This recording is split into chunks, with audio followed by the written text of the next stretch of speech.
नमस्कार जनटी में स्वागत आपका। मैं हूं योगेंद्र। आप देख रहे हैं खास खबर, और खास खबर में हम बात करेंगे राजस्थान के निकाय चुनाव की। जैसे जैसे डेट नजदीक आ रही है उसी तरह से सियासत का पारा तो तब चढ़ना शुरू होगा, और वो तो कभी कम भी नहीं होता। लेकिन राजनीतिक दलों को जरूर टेंशन हो रही है कि प्रत्याशी कैसे चुने जाए। 150 वार्ड अगर मसलन एक उदाहरण के रूप में जयपुर का देखें तो 2500 से अधिक टिकटार्थी भाजपा में, और कभी करीब 1500 के आसपास कांग्रेस में। अब उनमें से 150 लोगों को आपको चुनना है, तो माथापच्ची वाली बात है। कार्यकर्ता अपने होते हैं, बहुत क्लोज होते हैं, वो उसकी सिफारिश उसकी सिफारिश। ये ऐसा वक्त होता है कि इसमें टिकट तय करने वाले बेचारे भी होते हैं, और उनके प्रति दया भी आती है कि इतने में से छांटना किसको, और किसको तो नाराज करेंगे और किसको खुश रखेंगे, रिजल्ट क्या रहेगा। लेकिन ये पहली सीढ़ी जो है टिकट मांगने वाली, इस काफी बेचैन रख करके रखती है नेताओं को। तो चलिए आज इसी मुद्दे पर चर्चा करने के लिए हमारे साथ भाजपा से अटल खंडेलवाल जी हैं, कांग्रेस से राजकुमार शर्मा जी हैं, और वरिष्ठ पत्रकार उमेंद्र दादी साहब हमारे साथ हैं। सभी का स्वागत है। राजकुमार जी, आपके पास में आना चाहूंगा मैं। बहुत सारे बयानबाजी दोनों ही तरफ से हुई, आपकी तरफ से भी रहा कि जैन जी को भी हम इस बार देख रहे हैं कि युवाओं पे भी फोकस करेंगे, महिलाओं पे तो 33% तो देना ही है, उससे ज्यादा देंगे तो उनकी किस्मत और पार्टी की किस्मत है। तो क्या कुछ रणनीति रहेगी? पहली बार हम देख रहे हैं कि प्रभारी जनरल सेक्रेटरी भी मीटिंग लेकर के गए हैं कि क्या तैयारी है उनको परखने की, पूरी जांच परख जो भी की जाती है वो सारी करके गए हैं। उनके साथ सह कार्यवाहक जो आपके बने हुए हैं वो भी आए। तो क्या रणनीति है इस बार? कब तक टिकट तय कर देंगे? योगेंद्र जी, रणनीति एक ही है। भारतीय जनता पार्टी को बहुत आसानी से, बहुत मजबूती के साथ कांग्रेस पार्टी का उम्मीदवार शिकस्त देगा। सबसे बड़ी रणनीति यही है। उसी के तहत हमारे प्रभारी रंधावा जी भी जयपुर पधारे, हमारे सेक्रेटरीज भी पधारे और गोविंद सिंह डोटासरा जी के नेतृत्व में तमाम नेताओं ने एक शानदार बैठक करी। तमाम उसमें जी विधायक उम्मीदवार भी आए, लोकसभा उम्मीदवार भी आए, सीनियर नेता भी आए, जिला अध्यक्ष भी आए, ब्लॉक अध्यक्ष, मंडल अध्यक्ष भी आए, और सबकी राय से जो एक तय हुआ है कि एक शानदार सूची आने वाली 26, 27, 28 तारीख के आसपास जारी कर दी जाएगी, और 28, 29 तारीख को एक दिन बाद उनको सबको सिंबल आवंटित कर दिए जाएंगे। कांग्रेस पार्टी के 200 की 200 विधानसभा क्षेत्रों में आज सभी पर्यवेक्षक लगा दिए गए हैं। वो अपने अपने प्रभाव वाले क्षेत्रों में कल तक रवाना हो जाएंगे, पहुंच जाएंगे, और वहां से एक अच्छी रिपोर्ट लेकर आप प्रदेश कांग्रेस कमेटी के अध्यक्ष को सौंपेंगे, और जिला कांग्रेस कमेटी के अध्यक्ष के साथ मिलकर के, मंडल अध्यक्ष, ब्लॉक अध्यक्ष के साथ मिलकर के, जो हमारे उम्मीदवार, जो विधायक जीते हुए हारे हैं और लोकसभा के जो उम्मीदवार है, उन सब के साथ बैठ करके एक शानदार सूची हम बनाएंगे, और शानदार सूची बना करके उसको जारी कर दी जाएगी। कांग्रेस पार्टी के कार्यकर्ताओं में राजस्थान को लेकर बहुत उत्साह है। लगभग एक एक सीट पर 15 से 20 के बीच में उम्मीदवार अभी अभी अपना प्रतिवेदन दे रहे हैं। जयपुर शहर की अगर बात करें तो 150 सीटें हैं, लगभग 1500 से ऊपर अभी तक आवेदन आ चुके हैं। रोजाना आवेदन आ रहे हैं। जिला कांग्रेस कमेटी का अध्यक्ष आप सुनील शर्मा जी को लगातार आप देख भी रहे हैं, आपका टीवी भी दिखा रहा है कि 2-2, 3-3 हजार कार्यकर्ताओं की फौज दिन भर यहाँ उनके जो निवास है उस पर आ रही है। ये इस बात को दर्शाता है कि भारतीय जनता पार्टी को शिकस्त देने के लिए जनता ने और कांग्रेस पार्टी के कार्यकर्ताओं ने पक्का मन बना लिया है।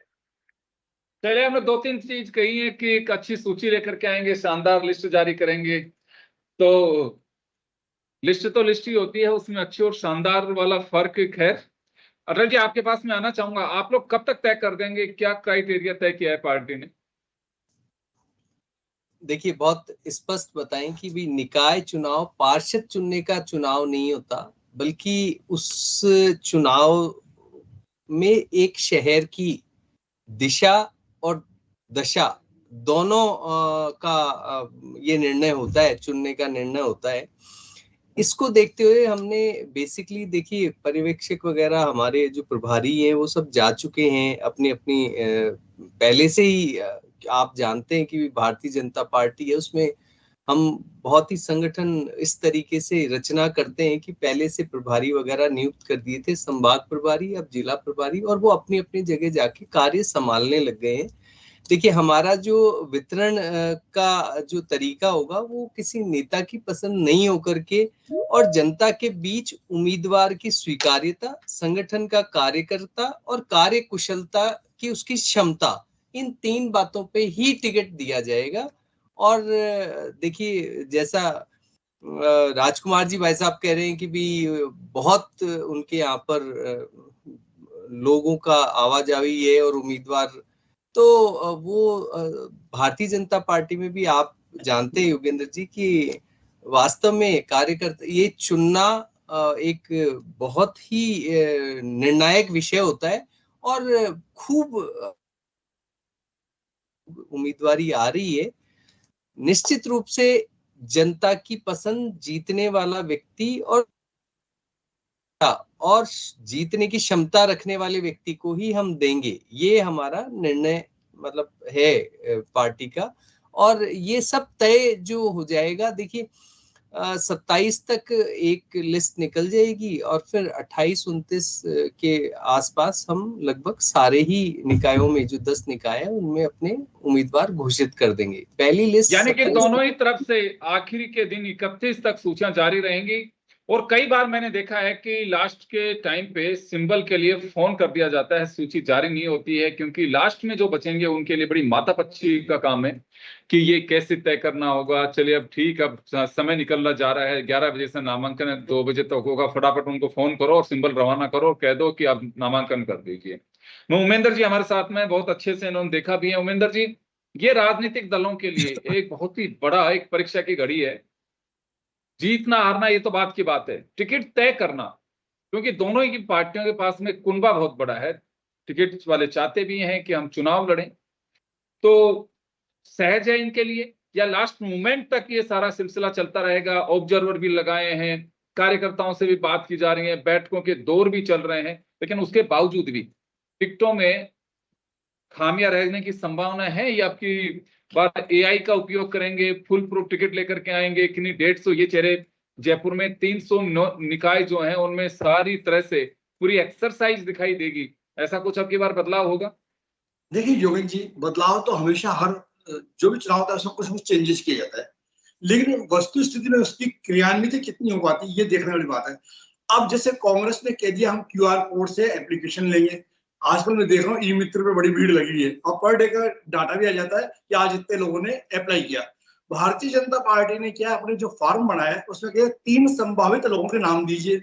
अब 3 संभावित में कौन व्यक्ति लिखेगा कि मेरे अलावा इनको दे दीजिए, तो अपने भाई भतीजे बहन का पत्नी का ही नाम लिख रहे हो, तो कुल मिला के घोच पोच तो सब जगह। मैं अभी से देख रहा हूँ योगेंद्र जी, कई जगह राजस्थान में मुझे जाने का अवसर मिलता है, कई जगह तो ये स्थिति है कि बीजेपी कांग्रेस को टिकटों के लिए आवेदन करने वाले नहीं मिल रहे हैं।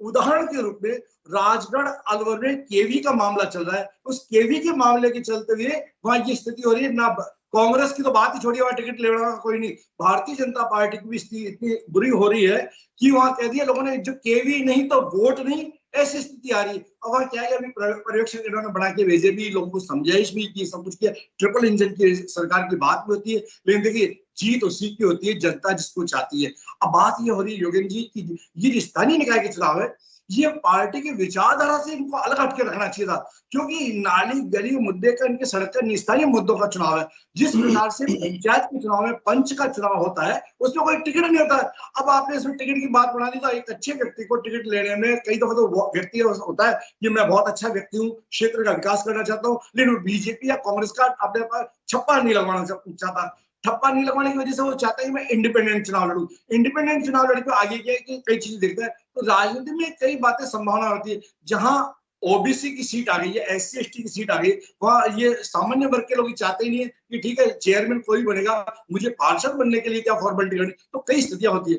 अब मैं ये कहना चाहूंगा कि आपके जैसे राजस्थान जयपुर की बात कीजिए, तो जयपुर में अभी तक मुझे अभी चुनाव में कोई बहुत कम समय बचा है, लेकिन यहाँ भी अभी तक चुनाव का माहौल नहीं बन रहा। केवल इन पार्टियों के ऑफिसों में भीड़ हो सकती है, इनके नेताओं के आसपास में इर्द गिर्द घूमने वाले हो सकते हैं, लेकिन वास्तविकता में जनता में न कोई चर्चा है, न जनता में कोई माहौल है, न जनता में कोई प्रत्याशी दिख रहे हैं। अब कुछ जो है होते हैं, सब प्रकार के लोग होते हैं, कहीं पोस्टर लगा दिया अपनी, यानी कुछ लोग 2 प्रकार के लोग होते हैं योगेंद्र जी।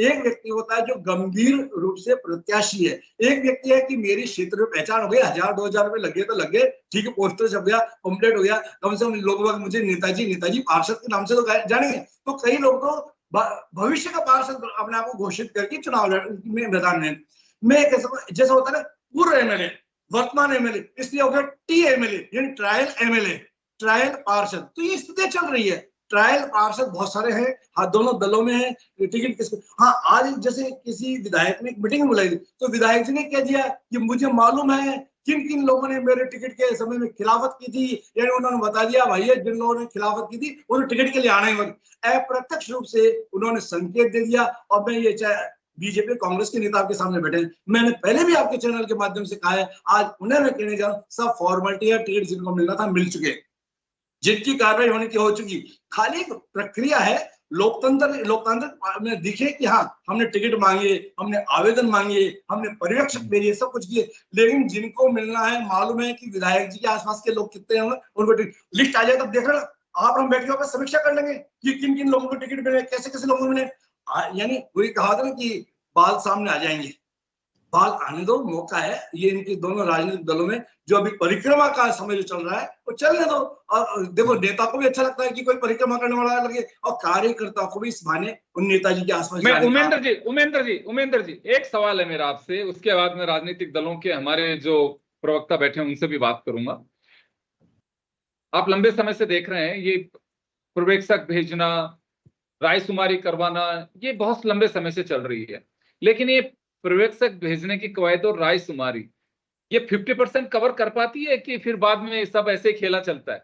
योगेंद्र जी सीधा सा उदाहरण के रूप में यदि आपने मुझे गंगानगर पर्यवेक्षक बना दिया, तो मुझे क्या मालूम आपको कौन व्यक्ति जीत सकता है, कौन हार सकता है। मैं मानूंगा तो उसी की जो मंडल अध्यक्ष होगा, मैं मानूंगा उसकी जो पदाधिकारी होंगे, और मंडल अध्यक्ष पदाधिकारी कौन है, वो वहां के स्थानीय विधायक, वहां के जो हावी है संगठन में उनके लोग हैं। तो ये सब प्रक्रिया है दोनों ही पार्टियों में, मैं ये नहीं कह सकता खाली बीजेपी की बात नहीं कर रहा, दोनों ही पार्टियों में ऐसा होता है। वहां जो पूर्व विधायक है जो चुनाव लड़ चुका है, जिसे हम कहते हैं कि विधायक प्रत्याशी, यानी कहने का मतलब यह है कि उस क्षेत्र में जो प्रभावशील नेता है उसी की चलेगी, बिल्कुल उन्हीं की चलेगी। कोई भी दोनों दल ये कह नहीं सकते, इनकी दोनों की दलों की हिम्मत नहीं है, दोनों दलों के पास इतनी क्षमता नहीं है, दोनों के पास इतनी व्यवस्था नहीं है जो कह दे कि विधायक का विरोध करने वाले को हम टिकट दे देंगे। विधायक का विरोध करने वाले या जो संभावित व्यक्ति आपने अपनी लाइन आगे बढ़ाना चाहते उसको नहीं मिलने टिकट, तो उन्हीं को मिलना है जो आसपास के लोग होंगे, जिन्होंने परिक्रमा बहुत मजबूती से की है, जिन्होंने, देखो वही गणेश जी वाली कहानी याद आ रही थी, आपको मालूम है सुनाने की स्थिति में नहीं, लेकिन क्या है कि जो परिक्रमा गणेश ने अपने माता पिता की परिक्रमा की ली और वो कार्तिक भगवान दुनिया की लगे, तो वही दुनिया की परिक्रमा करने की आवश्यकता नहीं, गणेश जी की बुद्धि से काम होगा। यानी जो गणेश जी की बुद्धि से परिक्रमा कर लेगा वो टिकट ले आएगा। चलिए राजकुमार जी आपके पास में आना चाहूंगा मैं।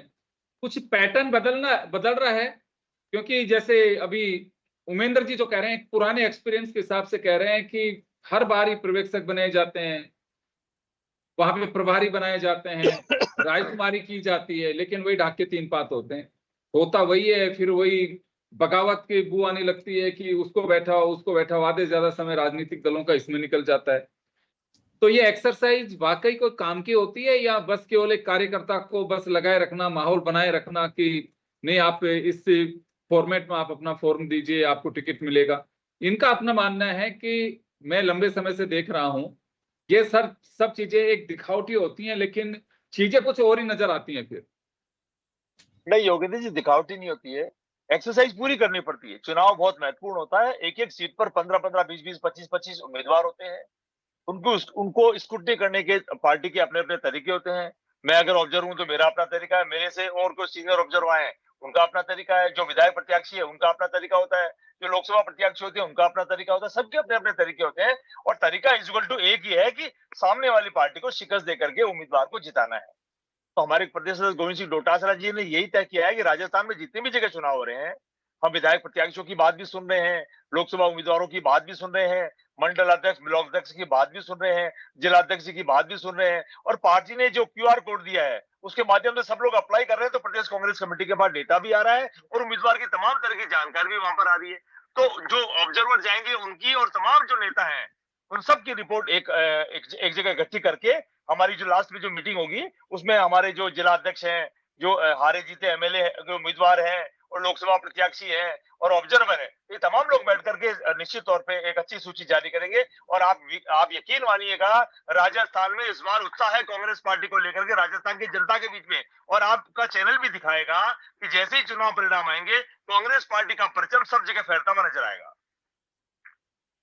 चले, ये दावा है। मैं अटल जी आपके पास में आना चाहूंगा। कांग्रेस का कहना है कि नहीं, ये हवाबाजी नहीं है, बाकायदा पूरी एक्सरसाइज के साथ में कर रहे हैं। हमें तो लगता भी है कि एक्सरसाइज होनी भी चाहिए। जनता के बीच जाते हैं नेता, कार्यकर्ता की नब्ज टटोलने की कोशिश करते हैं। दो फायदे होते हैं कि कौन कितने पानी में है। 100% तो देखिए टिकट वैसे मिल ही नहीं सकते कि हाँ जो बिल्कुल जिताऊ कैंडिडेट उसी को देंगे। बहुत सारी चीजें हैं, परिस्थितियों पे डिपेंड करता है। आप लोग बेहतर से बेहतर करने की कोशिश करते होंगे, लेकिन कहीं ना कहीं चूक हो ही जाती है। तो मैं आपके पास भी आना चाहूंगा। आपने कहा कि बस लास्ट तक की हम तय कर देंगे। क्राइटेरिया क्या तय कर रहे हैं कि जो ऑब्जर्वर्स आप लोगों ने लगाए हैं या फिर वहां सीनियर पदाधिकारी भेजे हैं उन्हीं की रायशुमारी चलेगी या फिर पैरेलल भी कुछ और व्यवस्था कर रहे हैं? देखिए, जो आप देखिए जो बाहर से ऑब्जर्वर हमने लिए हैं उनके अनुभव आप देखिए कि 2 तो राष्ट्रीय महामंत्री है। वो भी पहली बार आए, पहली बार हुआ है। नहीं, लेकिन उनका खुद का अनुभव कितना है, उन्होंने किस बिहार जाकर, मतलब बिहार चुनाव का बहुत सारे अनुभव, उनके निकाय चुनावों के, खुद के चुनावों के। ये 2 तो महामंत्री हैं और एक प्रदेश मंत्री हैं, एक रेवेन्यू मिनिस्टर हैं महाराष्ट्र के सीनियर। तो मतलब आप देखेंगे जो पूरे ये लोग हैं बहुत सीनियर है।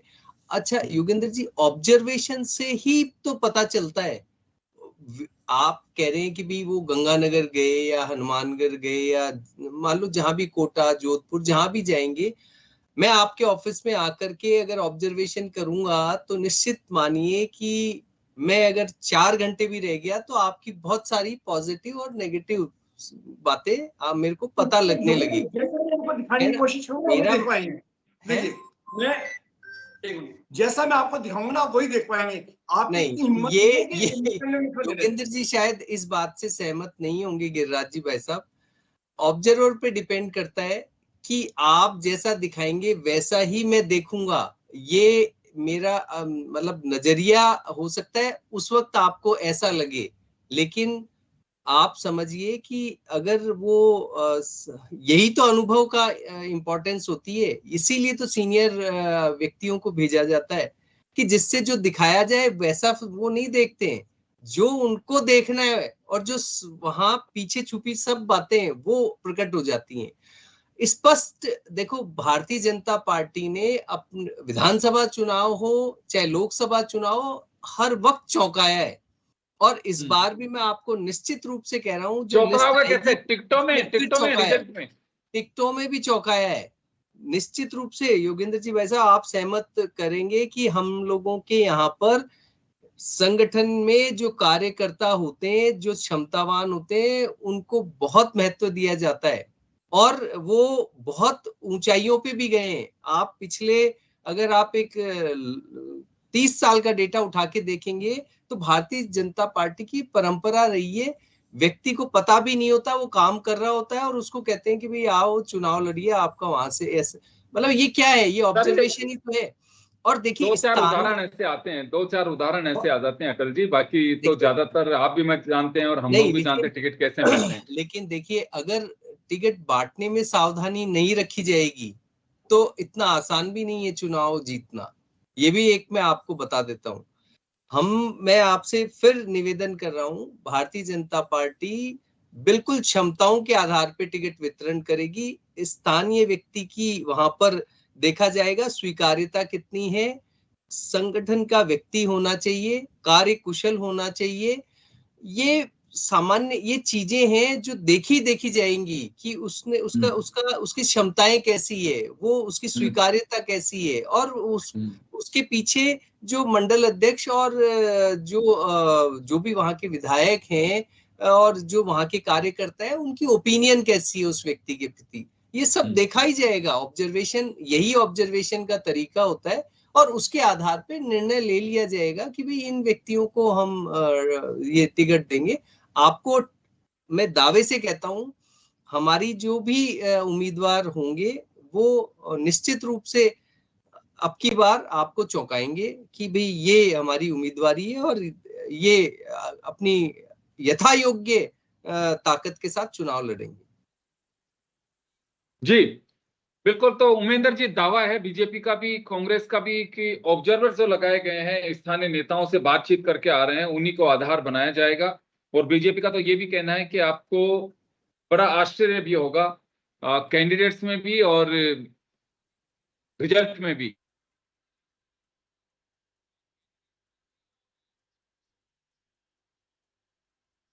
तो हमारे यहाँ कोई चेहरा तय नहीं है, चेहरे के रूप में मैं जो समझ पा रहा हूँ कि सिंबल होगा कि आपको यही आधार बनाना है।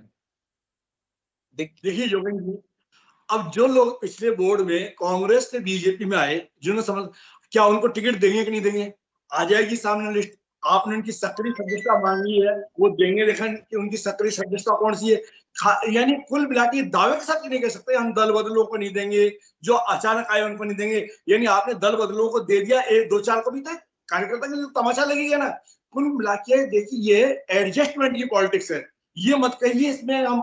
मेरी बात सुन लीजिए खंडेलवाल जी, मेरी बात ये है कि एडजस्टमेंट कहाँ हमको एडजस्टमेंट बैठ रहा है, कौन सी स्टेपनी हमारे सही बैठ रही है, हम उसको टिकट देंगे। यानी जो फॉर्मेलिटी आपके साथ में जो कोई लोग आए, वो बिल्कुल मानते दावे के साथ कह रहे हैं कि हमने बोर्ड का साथ दिया है, हमको मिलेगा टिकट। वो समय आचार्यवास जी को छोड़ के, इनके साथ में मुनीश गुजर को उनको छोड़ के आपके साथ आए, वो सब उन्होंने पहले घोषणा कर दी है, पार्टी में किसी की हिम्मत नहीं हमारा टिकट काट दे। तो इस प्रकार के लोग हैं, उनको टिकट मिलेगा ही मिलेगा। आप फॉर्मेलिटियां किए जाइए, फॉर्मेलिटियां तो एक खाली दिखाने के लिए होती है, न तो वो अपनी सक्रिय सदस्यता दे सकते हैं, न उन्होंने संगठन में क्या योगदान रहा वो दे सकते हैं, कुछ भी नहीं है। लेकिन वो कह के पैराशूटी कैंडिडेटों को तो आप कह नहीं सकते नहीं मिलेंगे। तो पैराशूटी कैंडिडेट कितने आएंगे, कितने आपके बागी आएंगे, कितने लोगों ने आपके साथ कहना चाहूंगा समीक्षा करता हूँ। जब समीक्षा हो ना, तब आप इन दोनों पर्यवेक्षकों को स्त्री बुला लेना, एक एक बात की समीक्षा होगी। अभी तो दावे के साथ ये है कि जिनको मालूम है एडजस्टमेंट की पॉलिटिक्स, वो तो दावेदार है, आ रहे सामने। सक्रिय रूप से जो कार्य करता है वो तो अभी बेचारा परिक्रमा लगाने में है, वो अभी बायोडाटा बनाने में लगा हुआ है। वो अभी केवल अपने 3 लोगों के नाम खोजा, किस किस के नाम दूं। यानी वो तीन ऐसी प्रक्रिया में उलझा दो उसको। सीधा सा ये है, आप जिसको टिकट देने वाले हो उसका बांगों से आप संगठन में कम से कम नियम होना चाहिए, जिस व्यक्ति ने संगठन में 5 साल काम किया उसको टिकट देंगे। ऐसे में तो आपके पास टिकाऊ मिलेगा, न टिकाऊ मिलेगा। आपको एक अच्छा कार्यकर्ता तो अवश्य मिल जाएगा। अब कार्यकर्ता जीतेगा या नहीं जीतेगा लेकिन ये कार्यकर्ताओं का महत्व समझने की कोशिश नहीं की। आपने देखा है कि स्टेपनी हमारी कहाँ फिट हो रही है, हमारी गाड़ी कैसे बढ़िया चल सकती है, हमारे जो भी कौन व्यक्ति हमको सीट ला के दे सकता है। ठीक है, राजनीति में सब बात तो देखी जाती है, जिताऊ व्यक्ति को एक इंपॉर्टेंस है, लेकिन जिताऊ का ये मतलब नहीं है कि आपकी जो विचारधारा का नहीं रहा, जिसने कभी आपके लिए काम नहीं किया, उसको आप यदि टिकाऊ मानते हैं तो ये एक सक्रिय कार्यकर्ता के साथ अन्याय है। जी, मैं बोलूं तो आपको लगता है कि एक्सरसाइज पे बहुत कुछ डिपेंड करेगा? बिल्कुल। देखिए एक बात है योगेंद्र जी, मैं वापस कह रहा हूं कि आज ये जिस प्रकार से चल रहा है, पहले आपने भी चुनाव देखे, निकाय चुनाव में पार्षद लेवल पे यदि टिकट की व्यवस्था नहीं हो तो अच्छे कार्यकर्ता को चुनाव लड़ने का मौका मिलेगा। यानी है नहीं सरकार, ठीक, आप जो सभापति का पद है, महापौर का पद है, वो टिकट के लेवल पे होना चाहिए। बाकी आपने इतनी खिचड़ी फैला दी इसमें, गंदी राजनीति लाके, इसलिए अच्छा व्यक्ति चुना, वो जो व्यक्ति डिजर्व करता है, जो व्यक्ति पार्षद बनना चाहिए, वो बेचारा टिकट की दौड़ में लगेगा, वो देखेगा मुझे टिकट नहीं मिला तो मैं तो हो जाऊंगा। जनता जिसको चाहती या तो सिर्फ इंडिपेंडेंट लड़े, बागी होगा। तो आप देखना बागियों की संख्या कितनी आती है, आप देखना निर्दलीय कितने आते हैं, वो सभी चीजों को प्रभावित करेंगे। यानी सही मायने में कई तो विधायकों ने और विधायकों के आसपास के लोगों ने आश्वस्त जो किया हुआ है, या मैं हूं ना मैं दिलाऊंगा टिकट। तो इस प्रकार के मैं होने वाली जो प्रकृति है ना, वो संगठन को कमजोर बनाती है। और ये प्रकृति एक व्यक्ति में, एक संगठन में नहीं, दोनों पार्टी में। यानी यहाँ सबसे बड़ी बात क्या है कि इस प्रकार की जो राजस्थान में व्यवस्था है, या दो दलीय व्यवस्था होने की वजह से बाकी लोगों को इंडिपेंडेंट का रास्ता देखना पड़ता है। यदि यहाँ पे अन्य दल भी होते, उसका एक कारण और है, एक कारण और है उमेंद्र जी। सबको मालूम है कि कुछ दिन बाद में दूसरे चुनाव आएंगे तो सब गले नहीं लगा लेते हैं, वापस घर वापसी। मैंने पहले भी आपको निवेदन किया कि जिन्होंने, तो वो देखते हैं कि जब मौका मिल रहा है मेरे को अपना वजूद तो दिखाऊं मैं, और वापस भी ले लेते हैं। और सीधी ये बात करते हैं कि यदि मैंने अपना वजूद नहीं दिखाया तो नेताजी मुझे मानेंगे कैसे, वो मुझे बुलाएंगे। और दोनों ही पार्टियों के हमारे दिग्गज वो बैठे हुए प्रवक्ता, इसमें होता क्या है कि देखिए, पॉपुलेशन बढ़ रही है, अपेक्षाएं बढ़ रही हैं, कार्यकर्ता बढ़ रहे हैं, पार्टियों का कुनबा बढ़ रहा है, सीटें लिमिटेड है। अब वो चुनाव तो लड़ेगा। अब चुनाव लड़ने में हम लोग भी चलाते हैं, वो फिर नींद उड़ाएंगे राजनीतिक दलों की।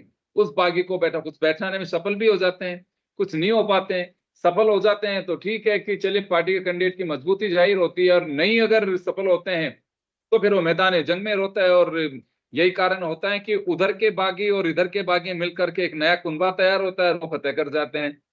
खैर चलिए, आज हमने आप लोगों से दरख्वास्त की कि क्या